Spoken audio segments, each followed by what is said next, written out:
Yo gente, muy probablemente todas las personas que están viendo este video les gustan las historias independientemente en qué formato las consuman, como libros, películas o anime. Y es que gracias a que son varias las obras que hemos leído o visto, de alguna u otra forma terminaremos comparándolas con el fin de saber cuál nos gusta más y cuál es menos, o en el caso que quisiera centrarme, para demostrar que una obra es mejor que otra. Ok, hablaré sobre las famosas comparaciones, la objetividad que se usa entre dos obras para saber cuál es mejor y del por qué considero que esto, la gran mayoría de las veces, no tiene sentido aplicarlo. Pero antes de empezar, quiero contar que esto es solo mi opinión y trataré de argumentar cada cosa que mencione. Habiendo aclarado, empecemos.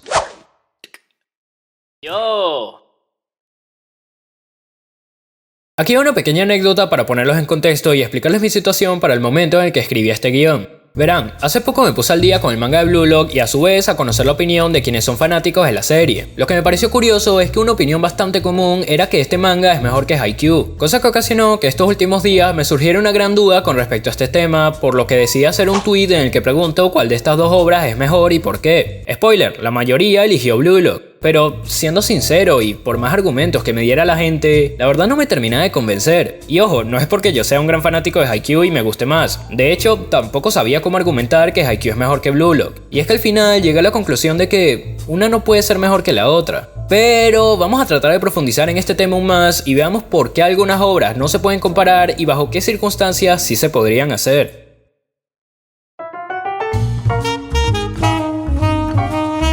A ver, cuando un escritor empieza a estructurar su historia y los elementos que la componen, como los personajes, la trama, el world building y demás, este por lo general lo hace para que todo lo que esté presente y creado tenga una función en particular. Es por eso que a pesar de que existan muchos consejos con respecto a cómo escribir una buena historia, con respecto a cómo hacer un buen protagonista o un buen sistema de magia, estos al final son principios en la escritura y narrativa. No son una regla que no se pueda romper, ya que cualquiera puede crear la historia que quiera y como quiera. Sin embargo, considero que a pesar de que estos principios se puedan romper porque ya se han hecho y esas mismas historias han funcionado, también es necesario que haya una intención detrás de cada acontecimiento o elemento que posee una obra para que ésta funcione correctamente y una coherencia en general para evitar que una historia se contradiga a sí misma en lo que nos quiere narrar o mostrar, haciendo que en consecuencia no se presenten ciertos errores en esta. Entonces, si todas las historias tienen sus propias intenciones, finalidad y función dentro de su mismo mundo, ¿realmente es válido un argumento tan trillado como el decir que el elenco de personajes de anime A es mejor que el elenco de personajes de anime B?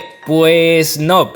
Y sí. Digo que nos sirve mucho ese argumento por lo que acabo de mencionar de las intenciones y funciones dentro de cada obra. Volviendo al caso de Blue Lock y Haikyuu, ¿en qué se pueden basar las personas para mencionar este argumento si estas historias son muy distintas? Si el primero es básicamente un survival que se centra principalmente en un tema en específico, que sería el ego, y el segundo es un slice of life que toca temas mucho más variados que se relacionan con el voleibol. Es obvio que el desarrollo o arco de personajes serán muy distintos porque las intenciones que tienen las historias también lo son. Y esto es algo que no solo se ve en el apartado de escritura, sino también en lo visual o en este caso estilo de dibujo. Otro argumento que también se puede encontrar para demostrar que un manga es mejor que otro vendría a ser que un dibujo es mejor. Pero a ver gente, existen dos términos en dibujo que también invalidan la comparación en cuanto a este tema, los cuales son estilo de dibujo y expresión artística. Lo segundo vendría a ser una intención de igual manera. ¿Cómo podríamos argumentar qué dibujo es mejor entre el de Hiroyuki Takei y el de Takehiko Inoue si ambos tienen un nivel bastante alto en su estilo de dibujo y su manera de expresar su arte son distintas? No es algo comparable, la verdad. Ahora, con esto estoy diciendo que no tiene sentido decir que el arte de un dibujante profesional es mejor que el de un principiante. No, al igual que con las historias en general, sí que pienso que hay momentos en los que se pueden hacer comparaciones. Pero eso lo dejaré para el segundo punto que quiero tocar en este video. Pero bueno, volviendo al primero, siento que se está usando muy a la ligera el tema de desarrollo de trama o carisma de personajes debido a que muchas veces no nos detenemos a pensar si realmente estas obras son distintas o no. Y es que aquí entrarían algunos prejuicios dentro de los argumentos objetivos. Por ejemplo, que si un personaje no tiene un cambio al final de la serie, entonces enseguida es un mal personaje y es por eso que personaje que cambia mayor que personaje que no. No es tan así. Pueden haber muy buenos personajes que ya empiecen manteniendo su verdad desde un principio y que en el camino se pongan a prueba sus ideales, haciéndolo dudar y haciendo que este de igual manera se mantenga firme a sus creencias al final de su historia. Por otro lado, también está el prejuicio de pensar que historia más compleja mayor que historia sencilla, el cual se puede responder básicamente de la misma manera, intenciones y funciones. Pero bueno, para ya tratar de no entrar en más redundancias, ahora sí pasemos al segundo punto.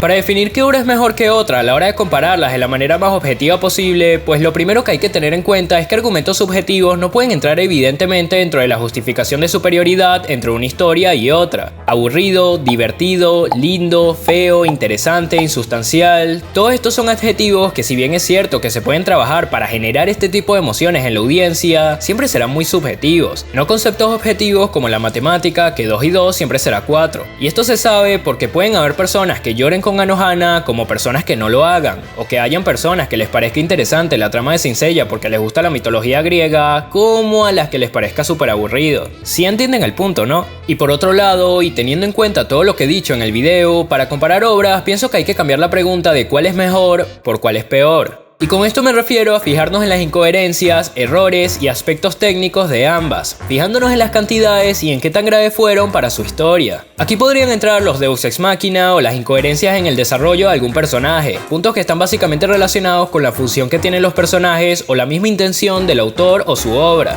Otro punto comparable vendría a ser lo que yo denomino como el delivery. El delivery, según yo, vendría a ser la manera en la que una historia nos entrega lo que tiene para ofrecer de la forma más acertada posible. Aquí entraría el buen uso de los planos para transmitir de una mejor manera la narrativa de una historia, lo cual se puede notar tanto en películas con su dirección y fotografía, como en los mangas y la composición de los paneles. También tenemos el uso adecuado de los diálogos, el ritmo y, no sé, hasta la habilidad de los actores que participan en una película o serie también influyen en mejorar o empeorar una obra. Todos estos elementos y principios afectan a la calidad de una historia dependiendo nuevamente de lo que el autor o director decida hacer, pero evidentemente se puede considerar que una obra que usa lo básico y se mantiene simple no tendría tanta calidad si lo comparáramos con una obra parecida, pero que sí trabaje más en un asunto que quizás sean semejantes, pero que entregue el contenido de una mejor manera. Así que estos puntos que menciono también contestarían a la pregunta de si es posible comparar un dibujante profesional con uno principiante. En vez de preguntar cuál es mejor, la pregunta sería ¿cuál es peor?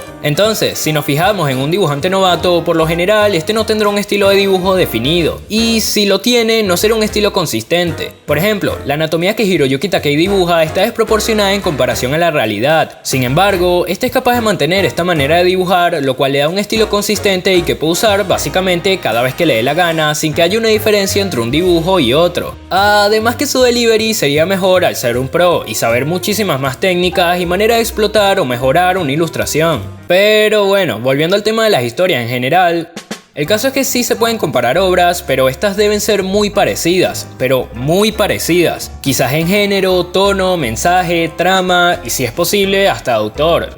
Súper exagerado. Pero sí, considero que para compararlos deberían ser dos obras que apunten a la misma dirección como Fairy Tail y Eden Zero. O en un caso contrario, notar cuál es peor como, no sé, entre Monster y Nanatsu, en donde no entraría el tema de si uno es más complejo y el otro sencillo, sino más bien que uno tiene más errores que el otro. Al final, pienso que la mayoría de las cosas que comparamos objetivamente se hacen bajo el mismo marco teórico de cada uno, el cual se suele tomar como una afirmación irrefutable. Así que pienso que hay detalles que se pueden tener en cuenta, no para demostrar que algo es mejor que otra cosa, sino para entender que ambas tienen funciones e intenciones distintas y que por lo general son buenas a la manera de cada una.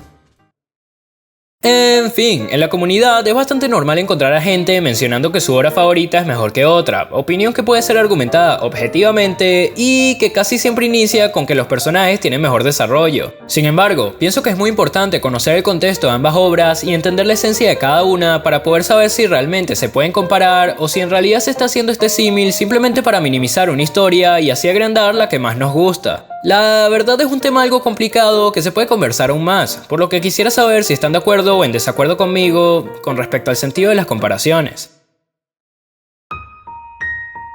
Hey, en este canal hablo acerca de anime y dibujo. Si te interesa uno de estos dos, o mejor aún, ambos, entonces puedes suscribirte para no perderte ninguno de los videos que vendrán.